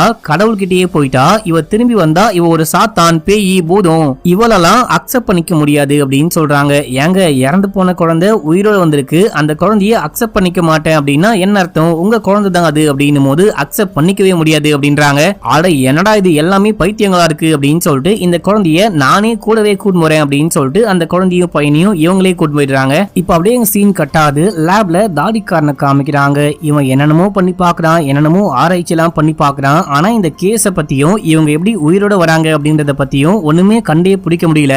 ஒரு கட்டத்துக்கு மேல மண்டைக்கு ஏறி போயிட்டு எல்லாமே அந்த பாட்டி கிட்ட இருந்து ஆரம்பிச்சது, நம்ம அந்த பாட்டி கிட்டயே போயிட்டு விசாரிக்க ஆரம்பிக்கலாம், பாட்டியுடைய வீட்டுக்கு போலாம் அப்படின்னு சொல்லிட்டு போலீஸ் சீஃப் நம்ம ஹீரோவை கூப்பிட்டு பாட்டியுடைய வீட்டுக்கு போறாங்க. பாட்டியுடைய மருமகன் தான் இருக்காரு. நல்ல வேலையா அந்த சண்டையில இவருக்கு ஒண்ணுமே ஆகாம உயிர் பொழைச்சிட்டு இருப்பாரு. பாட்டியுடைய பொண்ணு தான் இறந்து போயிட்டு இருப்பாங்க. இவங்க எல்லாமே சொல்லிட்டு ஏதாவது டிஎன்ஏ கிடைக்குமா, சாம்பிள் கிடைக்குமா, எவிடன்ஸ் கிடைக்குமான்னு பார்க்க போறோம் அப்படின்னு சொல்லிட்டு வீட்டை சுத்தி முத்தி பாக்குறாங்க. ஏதேதோ கலெக்ட் பண்ணி செக் பண்ணி பாக்குறாங்க. அதுக்கப்புறமா நான் உள்ளுக்குள்ள போயிட்டு பார்க்கணும், அந்த பாத்ரூமும் போகணும் அப்படின்னு சொல்லிட்டு தாடிக்காரன் அந்த மருமகனுக்கே தெரியாம ரூம்குள்ள போறான். அந்த ரூம்குள்ள போயிட்டு பார்க்கும்போது பாட்டிய கட்டி போட்டதுக்கான அந்த தடயம்லாம் பாக்குறான். பாட்டி இங்க ரொம்ப கஷ்டப்பட்டு இருக்காங்க அப்படின்னு சொல்லிட்டு அந்த விஷயம்லாம் பார்த்துட்டு இருக்கும்போது நீ ஏதோ கலெக்ட் பண்ற அப்படின்னு சொல்லிட்டு வந்துட்டு இங்க என்ன பண்ணிட்டு இருக்க அப்படின்னு சொல்லி அந்த மருமகன் கன்னோட வந்து மிரட்டிக்கிட்டு இருக்காரு. இவருக்கு ஒரே பயமா இருக்கு, அல்லு விட்டு போகுது. இல்ல இந்த அழகான ஆர்ஸோடைய போட்டோவை பார்த்துக்கிட்டு இருக்கேன், வேற ஒண்ணுமே இல்ல, நான் வெளியே வந்துடுறேன் அப்படின்னு சொல்லிட்டு வெளியே போக ட்ரை பண்ணும்போது தான் பாக்குறாரு அங்க ஒரே மாத்திரைகளா இருக்கு. இது ஏதோ ட்ரக் மாதிரி தெரியுது, இங்க ஏதோ சரியில்லை, ஆனா எந்த எவிடன்ஸும் இல்லாம ஒண்ணுமே பண்ண முடியாது அப்படின்னு சொல்லிட்டு அங்க இருந்து கிளம்பிட்டாங்க. இப்ப அப்படியே எங்க சீனை கட் பண்ணி நம்ம ஹீரோயினுடைய தங்கச்சியை காமிக்கிறாங்க. ஒரு பையன் கூட சேர்ந்துட்டு வந்தா பாத்தீங்களா, அந்த பையன் பேரு ரோடி மக்களே. அந்த பையன் பேசிக்கிட்டே இருக்கும் போது இந்த மாதிரி என் கையில முதல்ல ஒரு காயம் பட்டுச்சு, அந்த காயம் பயங்கரமா இன்ஃபெக்ஷன் ஆயிட்டு அந்த காயத்தினால தான் இறந்து போனேன் அப்படின்னு சொல்லிட்டு கைய காமிக்கிறான். காயம் பட்ட மாதிரி தழும்பலா இருக்கு. அதாவது இவங்க எந்த காயத்தினால இல்ல எதனால இறந்து போனாங்களோ அந்த விஷயம் மட்டும் சரியாக மாட்டேங்குது மக்களே. உனக்கு எங்க காயம் பட்டுச்சு, நீ எப்படி இறந்து போன அப்படின்னு சொல்லிட்டு கேட்கும் போது அது எனக்கே தெரியல, மேல இருந்து கீழே விழுந்தனா, யாராவது என்ன கொலை பண்ணாங்களா, தற்கொலை பண்ணிட்டனா அப்படின்னு சொல்லிட்டு எதுவுமே தெரியல அப்படின்னு சொல்லிட்டு ஃபீல் பண்றாங்க. இப்ப அப்படியே எங்க சீன் கட் ஆகுது. அந்த இறந்து போன பாட்டியுடைய பொண்ணு இருக்காங்க பாத்தீங்களா, அவங்களுக்கு இறுதி சடங்குலாம் நடந்துகிட்டு இருக்கு. ஒரு சர்ச்சில் வச்சு அவங்களுக்கான ஃபியூனரல் நடக்கும்போது அங்க திடீர்னு இந்த பாட்டி வராங்க. பாட்டியை பார்த்தோன்னு எல்லாரும் பயந்துட்டு ஓடுறாங்க. அப்ப மருமக முன்னாடி வந்து சிலுவையெல்லாம் காமிச்சு அப்பாலே போ சாத்தானி அப்படின்னும் போது சிலுவையை புடுங்கி கடாசிட்டு இவருடைய கழுத்தை முறுக்கி சாகடிச்சிட்டு நேரா இறந்து போன பொண்ணு கிட்ட இந்த பாட்டி போக ஆரம்பிக்கிறாங்க. பாட்டி நில்லுங்க அப்படின்னு சொல்லிட்டு நம்ம ஹீரோ கத்திக்கிட்டே கன்னோட வராரு, ஷூட் பண்றாரு. ஷூட் பண்ணாலும் ஒண்ணுமே ஆகல. இந்த பாட்டி தன்னுடைய பொண்ணுக்கு டெட் பாடிக்கு மேல ஏறி உட்கார்ந்துட்டு திரும்ப வா ஏஞ்சி வா அப்படின்னு சொல்லிட்டு கூப்பிட்டுக்கிட்டு இருக்கும் போது அங்க பிளைன் இருக்காரு. இவர் மேல எந்த தப்புமே கிடையாது, இவருக்கும் அந்த பாட்டிக்கும் எந்த கனெக்ஷனும் இல்ல, இவரு தான் எப்படியோ பேசி அந்த பாட்டி கிட்ட இருந்து குழந்தைய வாங்கியிருக்காரு போல அப்படின்னு சொல்லிட்டு பிளைனை வெளியே ரிலீஸ் பண்ணிட்டு இருக்காங்க போல. இவரு திடீர்னு என்ன பண்றாரு அப்படின்னா அந்த பாட்டி டெட் பாடி ரெண்டுத்தையும் மொத்தமா சேர்த்து கொளுத்தி விடுறாரு. ரெண்டு பேரும் அப்படியே பத்திக்கிட்டு எரியுறாங்க. நம்ம ஹீரோக்கு இங்க என்ன விஷயம் நடக்குது அப்படின்னே புரியல, ஒரு மாதிரி ஷாக்ல இருக்காரு. அவங்க கிறிஸ்டியன் இல்லையா, இறந்து போனவங்களை எரிக்க மாட்டாங்க, அப்படியே கொண்டு போயிட்டு அடக்கம் பண்ணிடுவாங்க. அதுவும் இவர் ஒரு பிரீஸ்ட் மக்களே, பிரீஸ்ட் இந்த மாதிரி பண்ணலாமா அப்படின்னு சொல்லிட்டு ஷாக்ல இருக்காரு. இப்ப அப்படியே எங்க சீன் கட்டாது. அடுத்து போலீஸ் ஸ்டேஷன்ல காமிக்கிறாங்க. மேயரு, அந்த ஊருடைய கவர்னரு, அதுக்கப்புறம் போலீஸ் சீஃபான நம்ம ஹீரோ, இவங்க எல்லாரும் இப்போ என்ன பண்ணலாம், நெக்ஸ்ட் என்ன பண்ணலாம் அப்படின்னு சொல்லிட்டு பேசிட்டு இருக்கும்போது நம்ம ஹீரோ சொல்றாரு, இந்த மாதிரி ரிவைவர்ஸ் எல்லாருமே ரொம்ப வயலன்ஸா நடந்துக்கிறாங்க, இவங்களை வெளியே விட்டு வச்சா பொதுமக்களுக்கு தான் ஆபத்து, ரிவைவர்ஸ்னால நிறைய பொதுமக்களும் இறந்து போறாங்க, இப்போ நம்ம இவங்களை என்ன பண்ண போறோம் அப்படின்னு சொல்லிட்டு அதுக்கான ஒரு பேச்சுவார்த்தை மாதிரி ஒரு முடிவை எட்டலாம் அப்படின்ற மாதிரி பேசிக்கிட்டு இருக்கும் போது அங்க நம்ம தாடிக்காரன் வரா. நான் உனக்கு கண்டுபிடிச்சிட்டேன் அப்படின்னு சொல்றான். என்ன விஷயம் அப்படின்னா, ஹீரோயினுடைய தங்கச்சி அந்த பாட்டியுடைய தலையை வெட்டும் போது ஒரு பாதி மூளை மட்டும் தனியா கீழே போயிட்டு விழுந்திருக்கும். அந்த மூளையை வச்சு ஆராய்ச்சி பண்ணி பார்க்கும்போது இவங்க உடம்புல மெர்க்குரி கண்டென்ட் ரொம்ப அதிகமா இருக்கு அப்படின்னு சொல்லிட்டு கண்டுபிடிச்சிருக்காரு. இந்த மெர்க்குரி கூட இவங்க ரிவைவர்ஸா வரதுக்கு நிறைய காரணமா இருக்க வாய்ப்பு இருக்கு. இதுதான் இப்போதைக்கு கண்டுபிடிச்சிருக்கேன், மொத்தமா ஆராய்ச்சி பண்ணாதான் என்ன விஷயம்னு கண்டுபிடிக்க முடியும் அப்படின்னு சொல்றாரு. அதுக்கப்புறம் இவரும் உட்கார்ந்துட்டு பேசும்போது கடைசியா அந்த ஊருடைய கவர்னர் என்ன சொல்றாங்க அப்படின்னா, இந்த மாதிரி நம்ம ஊர்ல எப்படி எல்லாருக்கும் ஆதார் கார்டு இருக்கோ அதே போல அமெரிக்கால எல்லாருக்கும் ஐடி இருக்கும். அந்த ஐடியில இந்த ரிவைவர்ஸ் யாரெல்லாம் ரொம்ப வயலண்டா பிஹேவ் பண்றாங்களோ அவங்களுடைய ஐடியில மட்டும் இவங்க வயலண்டா பிஹேவ் பண்றாங்க அப்படின்னு சொல்லிட்டு முத்திரை குத்தி அவங்கள மட்டும் தனியா புடிச்சு வைங்க, அவங்கள மட்டும் மக்கள் கிட்ட இருந்து விலக்கி வைங்க அப்படின்னு சொல்லிட்டு போறாங்க. இப்ப அப்படியே எங்க சீன் கட்டாது. ஒரு பாருடைய ஓனர் நம்ம ஹீரோயினுக்கு நல்லா தெரிஞ்சவங்க, அவங்க கால் பண்ணி வர சொல்றாங்க அப்படின்னு சொல்லிட்டு போனா, உன் தங்கச்சி ஒரு பையன் கூட சேர்ந்துட்டு இங்க வந்திருக்கா, உன் தங்கச்சி தேடி வந்த இல்லையா, அதான் கால் பண்ணி சொன்னேன் அப்படின்னு போது உள்ளுக்குள்ள போறாங்க. உள்ளுக்குள்ள போனா அந்த பையன் பாட்டு பாடிக்கிட்டு இருக்கான். அந்த பையன் பாட்டு பாட வரும்போது கூடவே தங்கச்சியும் கூட்டு வந்திருப்பான் போல. இந்த பொண்ணு பாத்துட்டே இருக்கும்போது அங்க அந்த போதை பொருள் வியாபாரி வரான். நீயும் அன்னைக்கும் ஃப்ரெண்டுக்காரையும் சேர்ந்துட்டு தானே என்னுடைய போதை பொருளை ஆட்டையை போட்டு கொண்டு போனீங்க, எங்க அவ அப்படின்னு சொல்லிட்டு கேட்டு இந்த பொண்ணை அடிக்க பாயும் போது இந்த விஷயத்த ரோடி பார்த்துட்டு, அங்க பாருங்க என்னுடைய ஆளை ஒரு மலமாடு அடிக்க பாக்குது, காப்பாத்துங்க அப்படின்னு போது லோக்கல்ல இருக்க அந்த பீப்புள் எல்லாம் காப்பாத்த ஆரம்பிக்கிறாங்க. இவனை புடிச்சு ஓரமா இழுத்துட்டு போகும்போது ட்ரக் டீலருக்கு ஒரு தம்பி இருக்கான். அந்த தம்பிக்காரன் தங்கச்சிக்காரியே அடிக்க பாயும் போது அப்போ ஹீரோயினும் கரெக்டா வந்துட்டாங்க. டேய் வெயிட் பண்ணு, போலீஸ் அப்படின்னு சொல்லிட்டு எலக்ட்ரிக் ஷாக் வச்சு அந்த பையனை அப்படியே மடக்கி பிடிக்கிறாங்க. பிடிக்கும் போது பாக்கெட்டுக்குள்ள கஞ்சா இருக்கு. கஞ்சா வச்சிருந்ததுனால நான் உன்னை கைது பண்றேன் அப்படின்னு சொல்லிட்டு கைது பண்ணி கூட்டு போறாங்க. கூட்டிட்டு போயிட்டு விசாரிக்கவும் ஆரம்பிக்கிறாங்க. அப்படி விசாரிக்கும் போது உன்னுடைய தங்கச்சிய நாங்க ஏன் கொலை பண்ண போறோம், வந்துட்டு போதை பொருள் ஆட்டையை போட்டுட்டு போனா யாராவது கொலை பண்ணுவாங்களா, கொலை பண்ணா எங்களுக்கு எப்படி அந்த போதை பொருள் கிடைக்கும் அப்படின்னு சொல்றான். இவன் அவன் சொல்றதும் நியாயம் தான், கொலை பண்ண வாய்ப்பு இல்ல. ஏன்னா போதை பொருளையே நம்ம ஹீரோயின் தான் அந்த ஒரு பிளேயருக்குள்ள வந்து கண்டுபிடிச்சிருப்பாங்க. இப்போ ஹீரோயினுக்கு புரிஞ்சு போச்சு, அண்ணன் தம்பி இவனுக்கு கொலை பண்ணல அப்படின்னு சொல்லிட்டு நேரா அந்த போதை பொருள் வியாபாரிக்கு கால் பண்றாங்க. கால் பண்ணி உன்னுடைய தம்பிய நான் ஒண்ணுமே பண்ணாம சும்மா விட்டுறேன், நீ என் வழியில வராத, நான் உன் வழியில வரமாட்டேன் அப்படின்னு சொல்லிட்டு போனை கட் பண்றாங்க. இப்ப அப்படியே எங்க சீன் கட் ஆகுது. நம்ம ஹீரோயின் வீட்டுக்கு போயிட்டு பையனை பாத்துக்கிட்டு இருக்கும் போது ஒரு அன்னோன் நம்பர்ல இருந்து மெசேஜ் வருது. என்ன அப்படின்னா தங்கச்சி தான் மெசேஜ் பண்ணிருக்காங்க, நான் நல்லா இருக்கேன், என்ன பத்தி கவலைப்படாத, காப்பாத்தினதுக்கு ரொம்ப நன்றி அப்படின்னு சொல்லிட்டு போட்டு லவ் யூ சிஸ்னு போட்டிருக்காங்க. ஹப்பாடா அப்படின்னு சொல்லிட்டு இவங்களுக்கு இப்பதான் உயிரே வருது. இப்ப அப்படியே எங்க சீன் கட் ஆகுது. அந்த தங்கச்சி அதுக்கப்புறம் ரோடி இவங்களை காமிக்கிறாங்க. இவங்க அப்படியே கொஞ்சம் கொஞ்சமா க்ளோஸ் ஆயிட்டாங்க,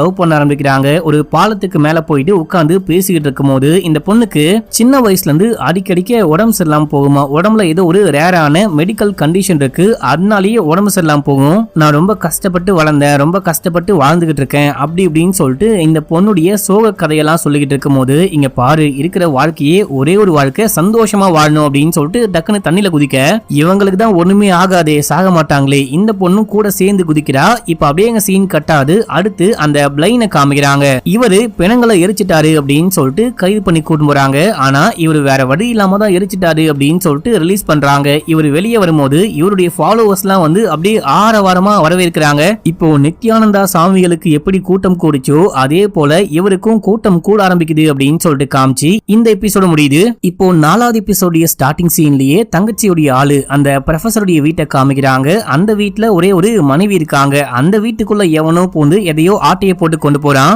அது யாருன்னெல்லாம் தெரியல, யாரோ வீட்டுக்குள்ள வந்துட்டு வெளியே போனாங்க அப்படின்ற விஷயம் ப்ரொஃபசருடைய மனைவிக்கு நல்லாவே புரியுது. அடுத்து ஒரு இருட்டான ரூம்குள்ள ஒரு ஆளை காமிக்கிறாங்க, பார்க்கவே கோரமா இருக்கான். இப்ப அப்படியே சீன் கட்டாது. நம்ம ஹீரோயினுடைய தங்கச்சி அதுக்கப்புறம் ரோடி இவங்க 3 பேரையும் காமிக்கிறாங்க. தங்கச்சிக்காரி நம்ம ஹீரோயின் கிட்ட நானும் இவனும் தண்ணிக்குள்ள குதிச்சு குதிச்சு விளையாடும் போது அப்ப ஏதோ ஞாபகத்துக்கு வந்துச்சு.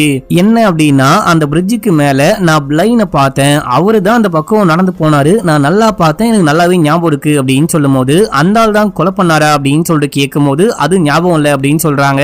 சரி ஓகே, இந்த விஷயத்த அவர்கிட்டயே போயிட்டு கேட்டலாம் அப்படின்னு சொல்லிட்டு 3 பேரும் கிளம்புறாங்க. போயிட்டு பார்த்தா அவருக்காக ஒரு இடத்தை உருவாக்கி வச்சிருக்காரு. அவருடைய சீடர்கள் உள்ளுக்குள்ள யாரும் போகக்கூடாது வரக்கூடாது அப்படின்னு சொல்லிட்டு கன்னோட இருக்காங்க. நான் உள்ள போயிட்டு பிளைனை பார்க்கணும் அப்படின்னும் போது பெர்மிஷன் இருக்கா அப்படின்னு சொல்லிட்டு கேக்குறாங்க. நான் போலீஸ் அப்படின்னும் போது போலீஸா இருந்தாலும் உள்ளுக்குள்ள போக கூடாது அப்படின்னு சொல்றாங்க. இதே டைம்ல பிளைன் வெளியே வராரு. என்ன விஷயம் அப்படின்னு சொல்லிட்டு கேட்கும் போது டிசம்பர் 18ஆம் தேதி அந்த பிரிட்ஜுக்கு மேல நீங்க போனீங்களா அப்படின்னு சொல்லிட்டு கேட்கும் போது ஆமா நான் போனேன் அப்படின்னு சொல்றாரு. ஏன் அப்படின்னு சொல்லிட்டு கேட்கும் போது ஒரு காரை கொண்டு வரலாம் அப்படின்னு சொல்லிட்டு போனேன், கொஞ்சம் பர்சனல், உங்களுக்கு அதனால என்ன பிரச்சனை, உங்களுக்கு இப்போ என்ன வேணும் அப்படின்னு சொல்லிட்டு கேட்கும் போது நீங்க போகும்போது இந்த பொண்ணை பாத்தீங்களான்னு கேட்கும் போது பார்த்தேன், பார்க்கும்போது சரியான போதையில மூக்கு முழுக்க அந்த பவுடரோட நின்றுட்டு இருந்தா நான் பார்த்தேன், எனக்கு நல்லாவே ஞாபகம் இருக்கு அப்படின்னு சொல்றாரு. நீ தான் இந்த பொண்ணை ஏதாவது பண்ணியா அப்படின்னு சொல்லிட்டு கொஞ்சம் நாசூக்கா கேட்கும் போது நான் ஏன் இந்த பொண்ணை கொலை பண்ண போறேன், இல்ல இந்த பொண்ணை அட்டாக் பண்ண போறேன், இந்த பொண்ணுக்கும் எனக்கும் என்ன பிரச்சனை, நான் ஒண்ணுமே பண்ணல அப்படின்னு சொல்றாரு. அண்ட் எத்தனை மணிக்கு போனாரு, எத்தனை மணிக்கு கார் எடுத்தாரு, எத்தனை மணிக்கு திரும்பி வந்தாரு அப்படின்னு சொல்லிட்டு எல்லாமே சொல்லும் போது சோ இந்த ஆளு கொலை பண்ணல, இந்த ஆளுக்கும் இந்த கொலைக்கும் தங்கச்சுடைய கொலைக்கும் எந்த சம்பந்தமும் கிடையாது அப்படின்னு சொல்லிட்டு திரும்பி வந்துடுறாங்க. அடுத்து நம்ம ஹீரோயினுடைய அப்பாவை காமிக்கிறாங்க. ரிவைவர்ஸ் எல்லாருடைய ஐடியிலையும் சீல் வைக்கணும் அப்படின்னு சொல்லிட்டு கவர்னர் சொல்லிட்டு போயிருப்பாங்க. அதனால இவரே போயிட்டு யாரெல்லாம் ரிவைவர்ஸோ அவங்க ஐடியெல்லாம் வாங்கி சீல் வச்சுக்கிட்டு இருக்காரு. முக்கியமா ரோடி ரிவைவர் அப்படின்னு சொல்லிட்டு இவருக்கு நல்லாவே தெரியும். போயிட்டு பொண்ணை மீட் பண்றாரு. பொண்ணுகிட்ட பெருசா பேசல, ஐடியா கொடு அப்படின்னு சொல்லிட்டு கேட்டு வாங்கி அவனுடைய ஐடியில இவன் ஒரு ரிவைவர் அப்படின்னு சொல்லிட்டு சீல் வைக்கும் போது பொண்ணே ஒரு ரிவைவர் தான், அது இன்னும் அப்பாக்கு தெரியல அப்படின்னு சொல்லிட்டு காட்டுறாங்க. அடுத்து நம்ம ஹீரோயினை காட்டுறாங்க. நம்ம ஹீரோயினை மீட் பண்ண தாடிக்காரன் வந்திருக்கான். உங்க அப்பா வந்துட்டு நான் சொல்ற பேச்சையே கேட்க மாட்டாரு, இந்த ரிவைவர்ஸ் எல்லாருமே ரொம்ப மோசமானவங்க, ஆக்ரோஷமா பிஹேவ் பண்ணுவாங்க, மக்களை அட்டாக் பண்ணுவாங்க அப்படின்னு சொல்லிட்டு இது எல்லாமே முன்னாடியே சொன்னேன், அவரு கேட்காம கேஷுவலா விட்டாரு, அவரு புஷ் பண்ணாரு அப்படின்னா மேயரும் கவர்னரும் கேட்பாங்க அப்படின்னு சொல்லிட்டு பார்த்தா இவரு ஒண்ணுமே பண்ண மாட்டாரு. இப்போ எனக்கு என்ன பண்றது அப்படின்னே புரியல, நீ எனக்கு ஏதாவது ஹெல்ப் பண்ணு, உங்க அப்பா கிட்ட கொஞ்சம் போயிட்டு பேசு அப்படின்னும் போது எங்க அப்பா இது நல்லதோ அதெல்லாம் ஆல்ரெடி பண்ணிக்கிட்டு இருக்காரு, இன்னொன்னு நான் சொன்னா எங்க அப்பா கண்டிப்பா கேட்கவே மாட்டாரு அப்படின்னு சொல்லிட்டு இருக்காங்க. இதே டைம்ல குட்டி பையனும் குட்டி பொண்ணும் பேசிட்டு இருக்காங்க. இந்த குட்டி பொண்ணை வீட்டுல சேர்க்க மாட்டாங்க, தன்னுடைய அப்பா அம்மாவே தன்னை வெறுக்கிறாங்க அப்படின்னு சொல்லிட்டு இந்த பொண்ணு இந்த எல்லா விஷயத்தையும் குட்டி பையன் கிட்ட சொல்லி ஃபீல் பண்ணிட்டு இருக்கும் போது இதை கேட்ட ஹீரோயின், இங்க பாருமா, நீயும் நார்மலான ஒரு மனுஷி தான், நீயும் எங்களை போலதான், நீ கவலைப்படாத, உன்னை நான் பாத்துக்கிறேன், நீ என் கூட வேறு, என் பையன் கூடயே விளையாடு அப்படின்னு சொல்லிட்டு கொஞ்சம் பாசமா பேசிக்கிட்டு இருக்கும் போது இதை தாடிக்காரனும் பார்த்துட்டு வாவ் என்ன ஒரு அன்பான பொண்ணு அப்படின்னு சொல்லிட்டு நம்ம ஹீரோயின் கிட்ட டேட்டிங் போலாமா அப்படின்னு சொல்லிட்டு கூப்பிடுறான். அவங்களும் ஓகே அப்படின்னு சொல்றாங்க. இப்ப அப்படியே சீன் கட்டாது. நம்ம ஹீரோயினுடைய அப்பா தங்கச்சி கிட்ட இந்த மாதிரி நீ நிறைய பிரச்சனை பண்ணிட்ட, உனக்கு இருக்கிறது ரெண்டு ஆப்ஷன் தான், ஒன்னு உன்னை கைது பண்ணி கூட்டு போகணும், அப்படி இல்ல அப்படின்னா நீ போயிட்டு கவுன்சிலிங் எடு, நீ கவுன்சிலிங் முடியும் போது கரெக்டா இருக்க, எல்லாமே ஓகே தான், உன்னால மத்தவங்களுக்கு பிரச்சனை வராது அப்படின்னு சொல்லிட்டு தெரிஞ்சா நான் உன்னை ஒண்ணுமே பண்ண மாட்டேன், நீ வழக்கம் போல நார்மலா வாழலாம் அப்படின்னு சொல்றாரு. இவங்க ரிவைவர் அப்படின்லாம் தெரியாது, ஆனா இவங்க பாருலாம் போயிட்டு சண்டை போடுறாங்க, தேவையில்லாத வேலையெல்லாம் பாக்குறாங்க அப்படின்றதுக்காக அட்வைஸ் பண்றாரு. இவங்களும் வேற வழி இல்லாம கவுன்சிலிங் போலான்னு போனா அந்த ப்ரொஃபசருடைய வைஃப், அவங்க பேரு நித்யா, அவங்க தான் கவுன்சிலிங் கொடுக்குறாங்க. அவங்க கிட்ட பேசும்போது இவங்க சொல்றாங்க, சின்ன வயசுல இருந்து எனக்கு போன் டிசீஸ் ஒன்னு இருக்கு, அந்த போன் டிசீஸால எனக்கு எப்பயுமே வலியா தான் இருக்கும், அந்த வலியோட தான் வாழ்ந்துகிட்டு இருக்கேன் அப்படின்னு சொல்றாங்க. அண்ட் வாழ்க்கையே ரொம்ப கஷ்டமா இருக்கு, சின்ன வயசுல கொஞ்ச நாளைக்கு முன்னாடி நான் கார் ஓட்டும் போது என்னால தான் அம்மா இறந்து போயிட்டாங்க, அந்த ஆக்சிடென்ட்ல எனக்கும் காயம்பட்டுச்சு, ஆனா அம்மாவை தான் காப்பாற்ற முடியல அப்படின்னு சொல்லிட்டு இதெல்லாம் சொல்லி ஃபீல் பண்ணும்போது, இல்ல நீ கவலைப்படாத, நீ வாழ வேண்டிய பொண்ணு, இந்த மாதிரிலாம் ஃபீல் பண்ணிட்டு இருக்காத, இது எல்லாமே கோ இன்சிடென்ட், உனக்கு இருக்கிற அந்த ஒரு வியாதியை பத்தி நீ எப்பவுமே நினைச்சு ஃபீல் பண்ணிட்டு ட்ரக்லாம் யூஸ் பண்ணாத. இவங்க ஒரு மாதிரி டல்லா இருக்காங்க. அண்ட் வந்துட்டு தலையில ஏதோ ஸ்கார்ஃப் மாதிரி கட்டிக்கிட்டு இருக்காங்க. என்ன பாரு, எனக்குமே கேன்சர் இருக்கு, கேன்சர்னால கீமோ தெரப்பி எடுத்துக்கிட்டு இருக்கேன், அவள் தான் என் வாழ்க்கையே முடிய போகுது அப்படின்னு சொல்லிட்டு ட்ரக்லாம் யூஸ் பண்ணி நான் தற்கொலைக்கு ட்ரை பண்ணல, சாக ட்ரை பண்ணல, இந்த வாழ்க்கை நமக்கான வாழ்க்கை, கண்டிப்பா வாழ்ந்துதான் ஆகணும் அப்படின்னு சொல்லிட்டு பயங்கர மோட்டிவேட்டா பேசிட்டு இருக்காங்க. இப்ப அப்படியே எங்க சீன் கட்டாது. நம்ம ஹீரோயின் இந்த கார்லாம் ரெண்டுக்கு விடுற ஒரு ஆபீஸ்க்கு போயிட்டு டிசம்பர் 18ஆம் தேதி இந்த மாதிரி யாரெல்லாம் இந்த காரை வாங்கிட்டு போனா அப்படின்னு சொல்லிட்டு கேட்கும் போது ஜோர்டன் அப்படின்னு சொல்லிட்டு ஒருத்தவர் தான் அந்த டைம்ல நீங்க சொல்ற மாடல் காரை ரெண்டுக்கு கொண்டு போனாரு அப்படின்னு சொல்றாங்க. அதாவது தங்கச்சி அந்த பாலத்துக்கு மேல நான் இந்த மாதிரி ஒரு காரை பார்த்தேன் அப்படின்னு சொல்லியிருப்பாங்க. இதே காரை வந்துட்டு அந்த வயலண்டா பிஹேவ் பண்ணக்கூடிய கைதியும் நானும் பார்த்தேன் அப்படின்னு சொல்லியிருப்பாரு. சோ இதை வச்சு இந்த கார்ல வந்தவன் தான் கண்டிப்பா கொலகாரன் அப்படின்னு சொல்லிட்டு அந்த ஆங்கிள் ஹீரோயின் விசாரிக்க ஆரம்பிக்கும் போது ஜோர்டன் அப்படின்னு சொல்லிட்டு ஒருத்தவரான். இந்த ஜோர்டன் யாரு, இந்த ஜோர்டனை பத்தி விசாரிக்கணும், இது வந்துட்டு ஃபேக் ஐடியா இல்ல உண்மையான பேரா அப்படின்னு சொல்லிட்டு அதை பத்தி இன்வெஸ்டிகேஷன் ஆரம்பிக்கிறாங்க. அடுத்து ஹீரோயினுடைய தங்கச்சியை காமிக்கிறாங்க. தங்கச்சியும் ரோடியோ ரொமான்ஸ் பண்ணலாம் அப்படின்னு சொல்லிட்டு பார்க்கும்போது அப்போ அவங்களுக்கு ஏதோ ஒரு பிளாஷ்பேக் தோணுது. என்ன விஷயம் அப்படின்னா, இவங்க அந்த பாலத்துக்கு மேல இருக்கும்போது யாரோ பின்னாடி வந்து முகத்துல துணியை போட்டு மூடி அப்படி இழுத்துட்டு போறாங்க. அப்போ அந்த நபருடைய கையில பார்க்கும்போது ஒரு ரிங் இருக்கு. இதே ரிங் தான் நம்ம தங்கச்சிக்காரியுடைய வாய்க்குள்ள இருந்து வெளியே வந்திருக்கும். இந்த ரிங் யாருக்கு சொந்தமோ அவன் தான் கொலகாரன், கண்டிப்பா அவன் தான் என்ன கொலை பண்ணிருக்க வாய்ப்பு இருக்கு அப்படின்னு சொல்லிட்டு தங்கச்சி அந்த பாய் ஃப்ரெண்ட் கிட்ட சொல்லிக்கிட்டு இருக்கும் போது, சரி ஓகே நம்ம இந்த ரிங்கை வச்சு கொலகாரன் யாருன்னு கண்டுபிடிக்கலாம் அப்படின்னு சொல்லிட்டு அவங்க ஒரு பக்கம் கிளம்புறாங்க. அவங்க இந்த ரிங்கை யாரெல்லாம் செய்வாங்களோ கடைகடையா போயிட்டு விசாரிக்கும் போது இந்த ரிங்கை பார்த்தோன்னே கடைக்காரன் சொல்லிட்டாரு, அந்த ப்ரொஃபசர் தான் இந்த ரிங்கை என்கிட்ட ஆர்டர் கொடுத்து செஞ்சு வாங்கிட்டு போனாரு, இது என்னுடைய வெட்டிங் ரிங்கு, இது காணாம போயிருச்சு, இது எனக்கு வேணும் அப்படின்னு சொல்லிட்டு இதே போல வேணும் அப்படின்னு சொல்லிட்டு கேட்க நான் தான் செஞ்சு கொடுத்தேன் அப்படின்னு சொல்லும் போது, அட பாவி அப்படின்னா நீ தான் கொலை பண்ணியா, என்கிட்ட போய் சொல்றியா அப்படின்னு சொல்லிட்டு தங்கச்சி கறி ஷாக் ஆகுறா. இதே டைம்ல நம்ம ஹீரோயினும் கண்டுபிடிச்சிட்டாங்க, அந்த கார் ரெண்டுக்கு வாங்கிட்டு போனது வேற யாரும் கிடையாது, அந்த ப்ரொஃபசர் தான் அப்படின்னு சொல்லிட்டு இதை கண்டுபிடிச்சிட்டு வீட்டுக்கு போயிட்டு கதவை தட்டினா யாரும் கதவையே திறக்க மாட்டாங்க, உள்ள ஆலையில போல. இப்ப அப்படியே சீன் கட்டாது. அந்த ப்ரொஃபசரை காமிக்கிறாங்க. இந்த ஆள் ஒரு மாதிரி யார்ட்டையோ கோவமா போன்ல பேசிக்கிட்டு இருக்கான், எல்லாமே அவ்வளவுதான் முடிஞ்சு போச்சு அப்படி இப்படின்னு சொல்லிட்டு ஏதோ போன்ல பேசிட்டு இருக்கான். அதுக்கப்புறமா வீட்டுக்கு போயிட்டு ஏதோ டாக்குமெண்ட் எல்லாம் தூக்கி கொளுத்திக்கிட்டு இருக்கும் போது மனைவி வந்து பாக்குறாங்க, உனக்கு என்னாச்சு, பைத்தியம் கீத்தியம் புடிச்சு போச்சா அப்படின்னு சொல்லிட்டு கேட்கும் போது, ஒழுங்கா என்ன கொஞ்சம் தனியா விடு நான் பாத்துக்கிறேன் அப்படின்னு சொல்லும் போது மேல போயிடுறாங்க. அடுத்து நம்ம ஹீரோனுடைய தங்கச்சியை காமிக்கிறாங்க. இந்த பொண்ணு ஏதோ முடியெல்லாம் கட் பண்ணிக்கிட்டு இருக்கா, மண்டையில லைட்டா காயம்பட்ட மாதிரி ஏதோ தழும்பு மாதிரி இருக்கு. இதை இந்த பொண்ணு பார்த்துட்டு இந்த தழும்பு தான் நம்ம இறந்து போனதுக்கு காரணம் போல அப்படின்னு சொல்லிட்டு அந்த பொண்ணு முடியெல்லாம் கட் பண்ணிட்டு அங்க கிளம்பும் போது ரோடி வந்து பாக்குறான். இப்போ நீ எங்க கிளம்புற அப்படின்னு சொல்லிட்டு கேட்கும் போது, நான் அந்த ப்ரொஃபசரை போயிட்டு மீட் பண்ண போறேன், மீட் பண்ணி என்ன விஷயம் ஆச்சு, என்ன அவன் ஏன் கொலை பண்ணான்னு கேட்க போறேன் அப்படின்னு சொல்லிட்டு கிளம்புறாங்க. இந்த பையன் சொல்றான், தனியா போகாத, வேணாம், முதல்ல உங்க அக்கா கிட்ட போயிட்டு பேசலாம், அதுக்கப்புறமா நம்ம போலாம் அப்படின்னும் போது இந்த பொண்ணு கேட்காம கிளம்புறா. இதே டைம்ல நம்ம ஹீரோயின் அந்த தாடிக்காரன் கூட சேர்ந்துட்டு டேட்டிங் போலாம் அப்படின்னு சொல்லிட்டு கிளம்புறாங்க. கிளம்பி கார்ல போயிட்டே இருக்கும் போது அந்த ப்ரொஃபசர் கிட்ட இருந்து ஒரு மெசேஜ் வருது, உங்ககிட்ட நான் நிறைய உண்மைகளை சொல்லணும், நீ கிளம்பி இந்த காட்டுக்குள்ள வந்த அப்படின்னா நான் எக்கச்சக்கமான உண்மைகளை சொல்றேன், நீ உடனே கிளம்பி வா அப்படின்னு சொல்லிட்டு போட்டிருக்கு. இத பார்த்துட்டு டேட்டிங் ஆச்சு மீட்டிங் ஆச்சு, நம்ம உடனே கிளம்பி அந்த காட்டுக்குள்ள போகணும் அப்படின்னும் போது ஐயோ நமக்கு ராசியே இல்ல, எப்பயுமே சந்தோஷமா இருக்க முடியாது போலியே அப்படின்னு சொல்லிட்டு இவனும் வண்டியை திருப்பிட்டு காட்டுக்குள்ள போறான். இப்ப அந்த ப்ரொஃபசர் காட்டுக்குள்ள வெயிட் பண்ணிட்டு இருக்கும் போது அங்க தங்கச்சி வராங்க. இதுக்கு என்ன காரணம், நீ தான் என்ன கொலை பண்ணியா, நீ தான் என்ன மண்டையில அடிச்சு கொலை பண்ணியா அப்படின்னு சொல்லிட்டு கேட்கும் போது இல்ல இல்ல அப்படின்னு சொல்றான். பொய் சொல்லாத, நான் உன்னை அந்த பிரிட்ஜுக்கு மேல பார்த்தேன் அப்படின்னும் போது ஆமா நான் அந்த பிரிட்ஜுக்கு மேல வந்தேன், ஆனா நான் உன்னை கொலை பண்ணல அப்படின்னு சொல்லும் போது ரெண்டு பேரும் மாத்தி மாத்தி சண்டை போடுறாங்க. அந்த டைம்ல ப்ரொஃபசரை யாரோ ஷூட் பண்றாங்க.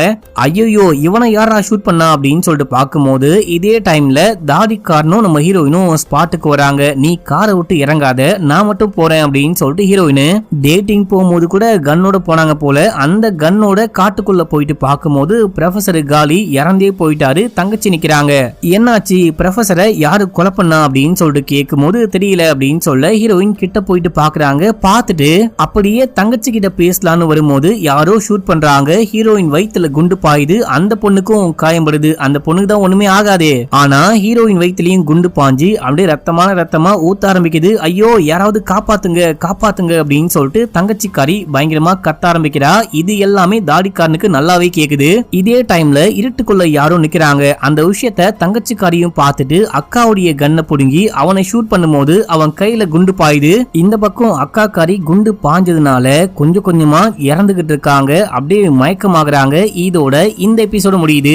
இதுவரைக்கும் 4 எபிசோட் பேசியிருக்கேன். இதுவே 50 நிமிஷம் கிட்ட வந்துருச்சு மக்களே. நாளைக்கு அடுத்த பார்ட் போடுறேன். முடிஞ்ச வரைக்கும் அடுத்த பார்ட்டோட இந்த வீடியோவை இந்த சீரீஸை முடிக்க ட்ரை பண்ற மக்களே. இது வரைக்கும் பாத்தீங்க இல்லையா, இந்த சீரீஸ் உங்களுக்கு பிடிச்சிருக்கா இல்லையா அப்படின்னு சொல்லிட்டு மறக்காம கமெண்ட்ல சொல்லுங்க. இது வரைக்கும் சப்ஸ்கிரைப் பண்ணாம பாக்குறீங்க அப்படின்னா பண்ணிக்கோங்க. பக்கத்துல வர பெல்லையும் கிளிக் பண்ணிக்கோங்க. அண்ட் செகண்ட் பார்ட்டுக்கு யாரெல்லாம் வெயிட் பண்றீங்களோ அவங்க எல்லாரும் செகண்ட் பார்ட் அப்படின்னு சொல்லிட்டு கமெண்ட்ல போட்டு விடுங்க. ஓகே மக்களே, பாய்.